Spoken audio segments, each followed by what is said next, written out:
Olá, meus queridos e queridas, a paz de Cristo, graça e paz, paz seja convosco, bom dia, boa tarde, boa noite. A qualquer momento em que você estiver assistindo este vídeo, que o Deus dos céus continue te guardando, a ti e a tua família, te abençoando, fazendo-te prosperar em tudo, sobretudo na vida espiritual. E que seu ministério, sua chamada, a cada dia esteja mais intensa na presença de Deus, de sorte que a sua vida contribua para a salvação, edificação de muitas vidas e, sobretudo, para a glória de Deus. Estamos aqui para compartilhar mais um esboço, mais um sermão, mais uma mensagem. E o conteúdo de hoje está recheado aí de referências bíblicas, é um conteúdo sucinto, mas que com certeza você vai se utilizar dele na sua totalidade, pode usá-lo parcialmente ou até mesmo melhorá-lo, ampliá-lo para poder pregar uma mensagem bíblica que traga edificação aos seus ouvintes, à sua classe de estudos, aonde quer que você seja convidado ou tenha uma oportunidade para pregar a palavra de Deus. Antes de partirmos aqui para o esboço, para o sermão, como de praxe, eu quero agradecer a todos vocês que têm deixado seus comentários, que têm compartilhado, que têm curtido, que têm nos ajudado. Aos inscritos no canal, meu muito obrigado de todo o coração, verifique sua inscrição. A você que não é inscrito, nos ajuda aí, seja bem-vindo ao nosso canal, temos muito conteúdo bíblico aqui para compartilhar com você, inclusive o curso A Pregação que Faz a Diferença.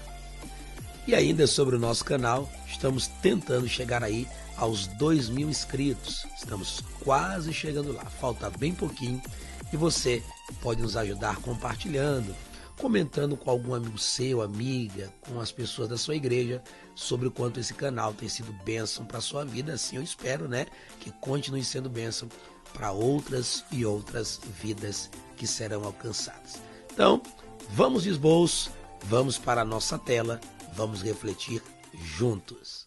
Já está aí na sua tela o nosso esboço, como você pode ver, e o tema de hoje é um tema interessante. Na verdade, todo este esboço, toda esta mensagem tem assim uma forma de construção que nos chama muita atenção e que através dela você pode aí receber ter a sua mente iluminada e ter uma ideia de como construir um sermão que possa ser aplicado de forma simples, uma exposição que não lhe trará dificuldades, desde que nós continuemos lendo a Bíblia, orando e buscando a graça do Espírito Santo e a sua unção para compartilharmos a palavra de Deus. Então está aqui o tema, tema da mensagem, a noiva que Jesus anseia. Já sabe que vem coisa boa por aí, Os textos, João capítulo 14, versículos 1 a 3 e Apocalipse 19, 7. Me parece que é a primeira vez que eu estou compartilhando um esboço que contenha duas referências bíblicas. E aí pode surgir a seguinte pergunta: Pastor Max, eu preciso ler as duas referências?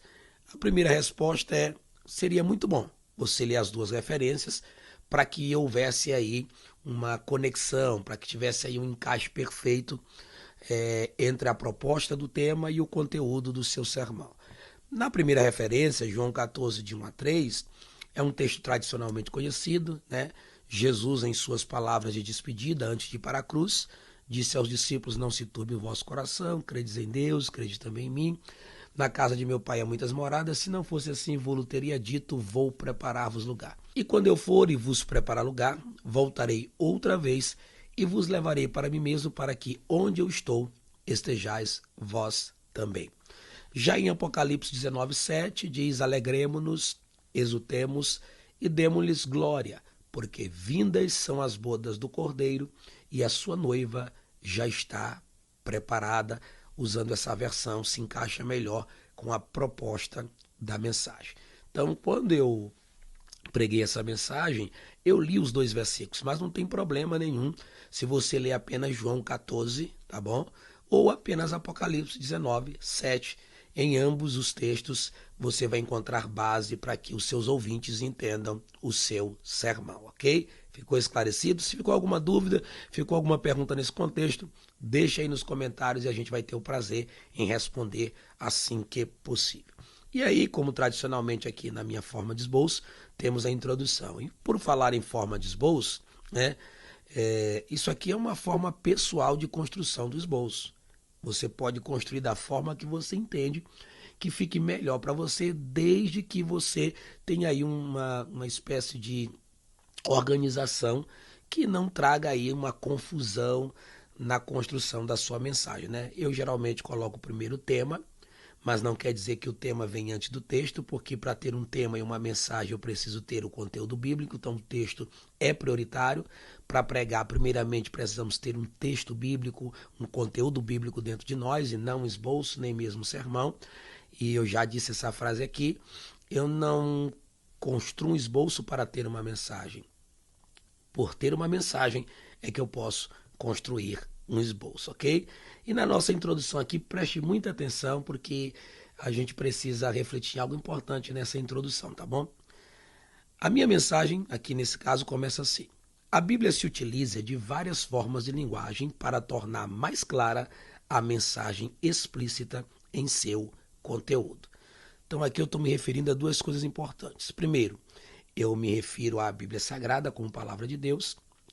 Mostro que a Bíblia procura trazer clareza aos seus leitores e ouvintes, e para tal, o conteúdo bíblico se utiliza de várias formas de linguagem. Isso aí você estuda, né, na hermenêutica, na exegese, você estuda, né, símiles, comparações, hipérbole, poesia hebraica e tantas outras coisas que você pode estudar para entender que a Bíblia se utiliza de formas de linguagem, e isso visa deixar aí o conteúdo bíblico um pouco mais compreensível e a mensagem bíblica fica mais explícita, ok?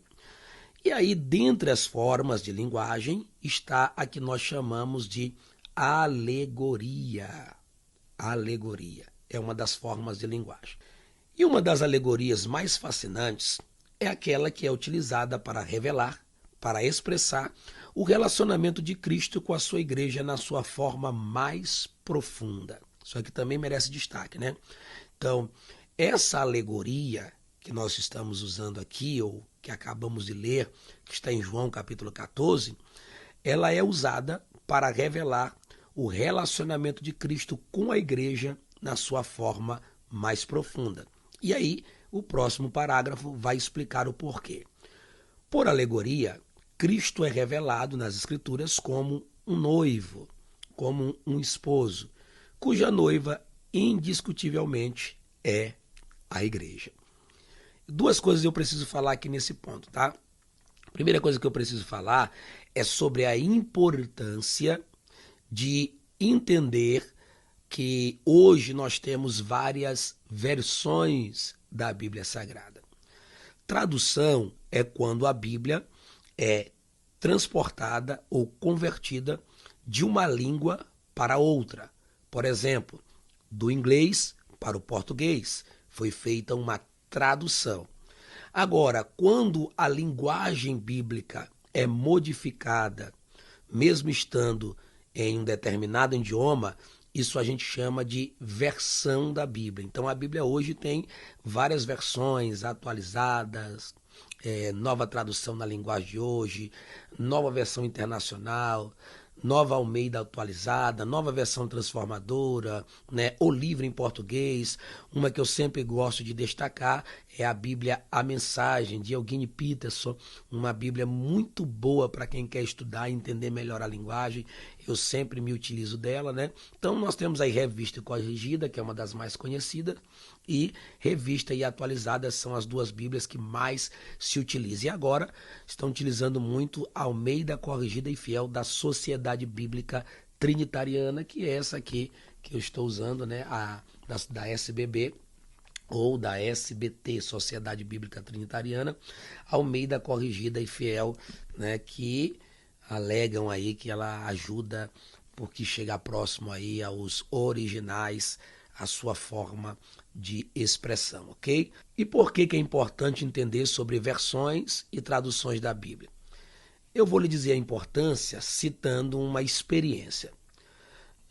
Um determinado dia eu estava num trabalho de jovens, de consagração, era um culto pela manhã, e aí, antes da mensagem oficial, algumas pessoas estavam tendo oportunidades, né? E dentre os irmãos que teve oportunidade, um deles leu o texto de Apocalipse 22, 17. O Espírito e a noiva dizem vem. Só que ele leu na versão que diz o Espírito e a esposa dizem vem. Preste atenção. Quando ele terminou de ler o Espírito e a esposa dizem vem, ele olhou para a igreja e fez uma pergunta. Igreja, Jesus é o noivo, a igreja é a noiva. Então, quem será essa esposa? Ou seja, ele acreditou que por no texto estar a expressão esposa, se referia a um terceiro elemento, a um terceiro personagem, sendo que a questão era apenas uma questão de versão da Bíblia. Porque em algumas versões está a palavra noiva e em outras versões está a palavra esposa, que tem a mesma conotação, porque naquele tempo a noiva já poderia ser considerada uma esposa, visto que o casamento quase que 90% não poderia mais ser alterado, uma vez já afirmado ali a aliança de se dar em casamento. Então, noiva e esposa são uma e a mesma coisa. É uma questão de versão da Bíblia. Então, muita atenção na questão da versão, porque muitas pessoas acabam fazendo confusão com isso. E aí, no dia que isso aconteceu, com muito carinho, muito respeito, muito temor, eu pedi que a pessoa que falou como eu conhecia, que ele me permitisse fazer essa correção, essa observação, e no final deu tudo certo. Então, voltando aqui ao nosso esboço, né? Por alegoria, Cristo é revelado como noivo, cuja noiva indiscutivelmente é a igreja. Então, na Bíblia, para revelar, né, a questão do relacionamento entre Cristo e a igreja, então lá a igreja é comparada por alegoria como uma noiva e Cristo como noivo, porque um dia de fato haverá essa cerimônia de casamento, as chamadas bodas do Cordeiro. Lembra de Apocalipse 19, 7? Então um dia a igreja de Cristo se encontrará com ele e haverá a afirmação dessa aliança eterna e a celebração das bodas do Cordeiro. Em João 14,3, Jesus expressa o que podemos considerar no momento o seu maior desejo, o seu maior anseio quando se refere à igreja. Então, no versículo 13 ele diz, olha, vou preparar-vos lugar, e quando for e vos preparar lugar, virei, voltarei outra vez e vos levarei para mim mesmo. E aí ele diz, porque o meu desejo é que onde eu estou, estejais vós também. Então, Jesus anseia também pelo encontro com a sua noiva, com a sua igreja, que ele comprou pelo seu próprio sangue, ok? Ele anseia estar com a noiva, anseia que a noiva esteja onde ele está também. Isso aqui é um momento que pode trazer muita adoração à igreja. O texto bíblico de João 14 não só revela que Jesus Cristo anseia por sua noiva, como também nos revela as características da noiva pela qual Jesus anseia. Aqui está o segredo, aqui está então a chamada transição feita de uma forma muito precisa para conectar os meus ouvintes com o conteúdo do sermão. E aqui também está revelado sobre o que eu estou desejando pregar, o que a minha mensagem vai abordar. Preste atenção de novo. O texto bíblico de João 14 não só revela que Jesus Cristo anseia por sua noiva, como nós vimos no versículo 3, mas esse mesmo texto também revela as características da noiva pela qual Jesus anseia. Esse é o tema, lembra? A noiva que Jesus anseia. Mas para saber que noiva é essa, precisamos destacar suas características. E no texto de João 14, essas características podem ser sim encontradas, uma vez interpretadas e aplicadas da maneira correta. E é sobre isso que vamos refletir. Jesus anseia por sua noiva. Aí encerro com uma pergunta. Mas qual é a noiva pela qual Jesus, de fato, anseia? Porque você sabe, tem gente por aí dizendo que é noiva, mas que não vive como noiva, não se comporta como noiva, não anda como noiva. E por esse tipo de noiva, o noivo não está ansiando. Mas existe uma noiva pela qual o noivo anseia e esta tem suas características. E essas características estão espalhadas aí em vários textos bíblicos do Novo Testamento, principalmente. Mas nós vamos vê-las aqui em João capítulo de número 14. Vamos então ver quais características são estas? Temos aqui o primeiro ponto. A noiva que Jesus anseia tem um coração que consegue desfrutar de paz. Você pode se dirigir aos seus ouvintes dizendo: em primeiro lugar, ou a primeira característica da noiva que Jesus anseia é que esta tem um coração que consegue desfrutar de paz, da verdadeira paz. Verso de número 1, Jesus disse: não se turbe, não se perturbe, não esteja aflito, agitado o seu coração. Então Jesus deseja que a sua noiva esteja em paz enquanto o aguarda. E aí aqui nós temos algumas referências que fortalecem essa verdade do primeiro ponto da nossa mensagem.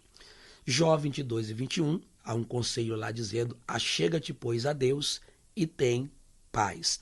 Salmo 4:8 lá está escrito: em paz me deitarei e dormirei, ou em paz me deito e durmo, porque tu, Senhor, me fazes repousar seguro.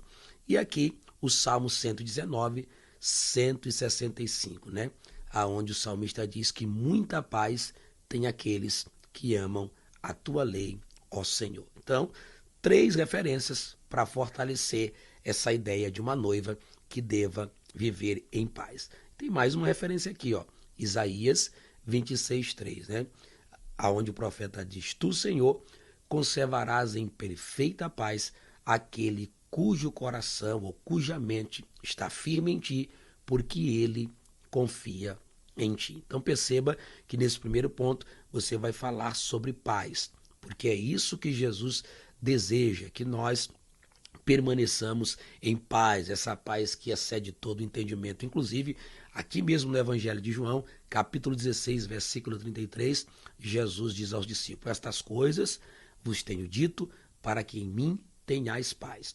E mesmo que no mundo tenhais aflição, eu venci o mundo, ok? Então, a noiva precisa ter um coração que desfruta de paz. E pense como um conteúdo, uma aplicação, uma interpretação dessa, um texto como esse, é tão necessário em nossos dias, com tanta gente com a mente perturbada, em crises, passando por dificuldades, muita conturbação no mundo, muitas guerras familiares internas, conflitos entre relacionamentos.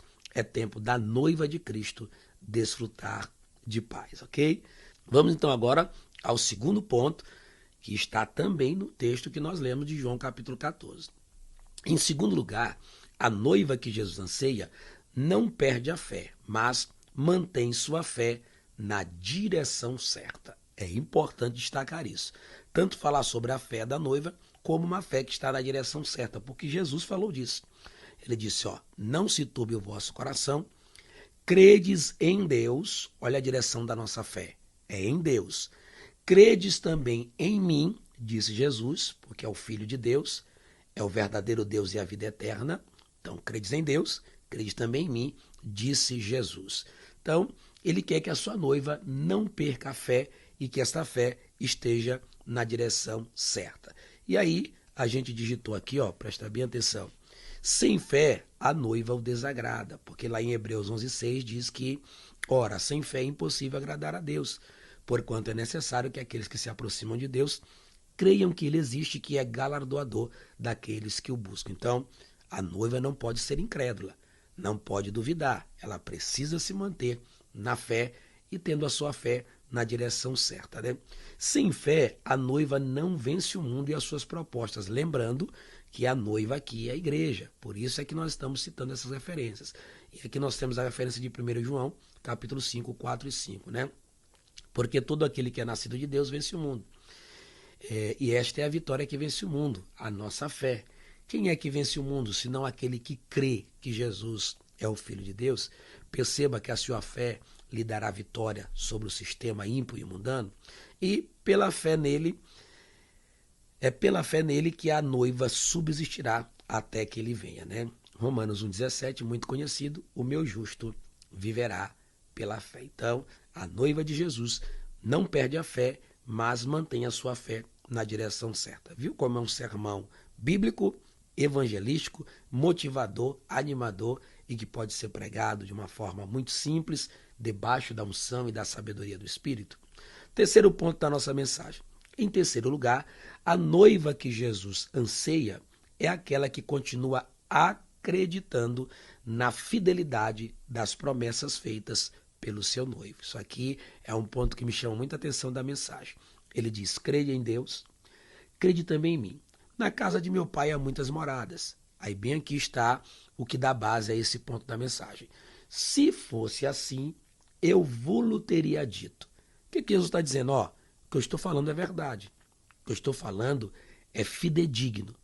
Se não fosse assim, eu teria dito. Eu não mentiria para vocês, porque eu sou fiel, parafraseando o que Jesus está dizendo. Então, a noiva que ele anseia é aquela que continua acreditando, que permanece crendo na fidelidade de todas as promessas feitas pelo seu noivo. Até porque num casamento, você sabe que promessas são feitas, né? O noivo promete à noiva, porque se tornarão marido e mulher, e a noiva promete ao noivo. O pastor faz aquelas perguntas enquanto celebra um casamento. E aí, você lembra do dia em que o seu casamento foi celebrado? Consegue lembrar as palavras? Se consegue, escreve aí nos comentários para ver se você lembra mesmo, tá bom? Então, como é que a gente vai fortalecer essa sentença, essa declaração? Primeiro com Hebreus 10, 23. Fiel é o que prometeu. Retenhamos firme a confissão de nossa esperança, porque fiel é aquele que fez a promessa. E Hebreus 6, 18 e Tito 1, 2 falam que é impossível que Deus minta e que ele é o Deus que não pode mentir, porque é fiel. Dá até para fortalecer com o que Paulo disse a Timóteo, né? Se formos infiéis, todavia ele permanece fiel, porque não pode negar-se a si mesmo. Lá em Hebreus 11, 11, a Bíblia diz que Sara o teve por fiel. Mesmo muitas vezes se rindo, ficando sem acreditar e até tentando ajudar Abraão, Sara o tinha por fiel. E o quarto subtópico do ponto 3 diz: todas as suas promessas têm nele sim o amém.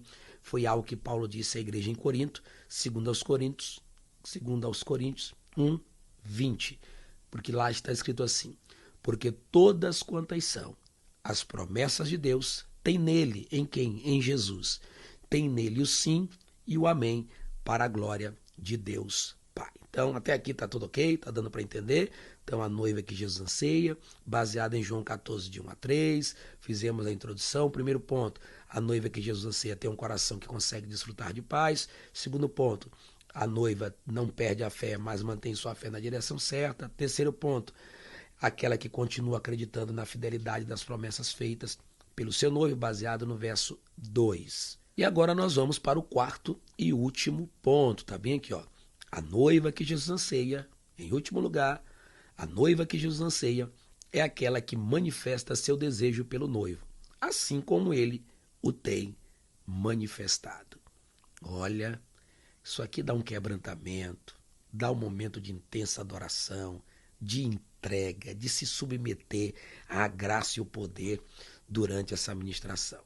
Perceba que no versículo de número 3, Jesus revela um desejo. Lembra lá na introdução que a gente começou falando do seu desejo? Vamos lá rapidinho para a gente ver, tá bem aqui, João 14, 3, Jesus expressa o que podemos considerar no momento o seu maior desejo, o seu maior anseio quando se refere à igreja. Ele anseia estar com a noiva, anseia que a noiva esteja onde ele está também. Então é o desejo. Só que aqui nós vamos concluir a mensagem, vamos caminhar para a conclusão dizendo o seguinte, que a noiva que ele anseia é aquela que manifesta o desejo pelo noivo, assim como ele o tem manifestado. E essa é uma daquelas mensagens que você pode adornar ela, torna ela mais rica, mais impactante, citando exemplos, né, do casamento literalmente em si, né? Há um anseio. O noivo geralmente ele chega primeiro na igreja e fica ali no chamado pé do altar, ali próximo, aguardando aquela música que traz um certo suspense, que arrepia, que causa emoção, e a noiva vai adentrando, bela, adornada, e o anseio dele é que ela se aproximem, que eles se casem, que tenham a lua de mel, enfim. E aí, você está prestes a casar? Está noivo? É noiva? Coloca aí sua expectativa, escreve aí para que os irmãos aqui do canal saibam como é que tá essa expectativa, ou mesmo você que já teve a experiência pode narrá-la aí, entendeu? Então a mesma coisa acontece com essa alegoria. O noivo está ansiando pela noiva, mas ele espera reciprocidade. Ele espera que a sua noiva também esteja ansiando por ele, como diz o verso 3, que mostra o desejo dele. Eu quero que onde eu estou, estejais vós também. E aí, a gente aqui usa alguns textos para gerar essa ideia, para gerar esse ensinamento sobre nós desejarmos o noivo. O primeiro é Filipenses 1, 20 a 23. Eu amo esse texto, né? Onde Paulo está em um dilema, né? Ele falando aos filipenses, ele fala que para ele o viver é Cristo e o morrer é lucro, é ganho. Mas ele diz, ó, se o meu viver na carne, nesse corpo, me der fruto da minha obra, então eu já não sei o que devo escolher. De um e outro lado estou constrangido, estou em aperto, mas quero dizer para vocês que eu tenho desejo de partir e estar com Cristo, o que é incomparavelmente melhor. É muito lindo esse texto. Paulo sabia que ficando neste corpo, cooperaria com a fé, com a edificação da igreja em Filipos e com muitas outras pessoas, né? E ele diz, olha, se eu continuar aqui, o meu trabalho me der fruto, a obra que eu vou realizar me der resultados, aí eu já fico em aperto, sem saber o que devo escolher. Mas, sinceramente, eu tenho o desejo de partir e estar com Cristo, porque me é muito melhor. E aí, nesse mesmo texto, ele diz, mas por vossa causa eu sei que ficarei, para que eu possa aí contribuir com a fé e com a vida espiritual de vocês. Mas o meu desejo é estar com ele. Coisa linda, né? Subtópico 2, do ponto 4. A promessa para os que desejam e amam a sua vinda, que está em 2 de Paulo a Timóteo, capítulo 4, 6 a 9. Eu tenho uma mensagem específica só nesse texto, né? Paulo vai lá falar de sua morte, do seu martírio, estava prestes a morrer.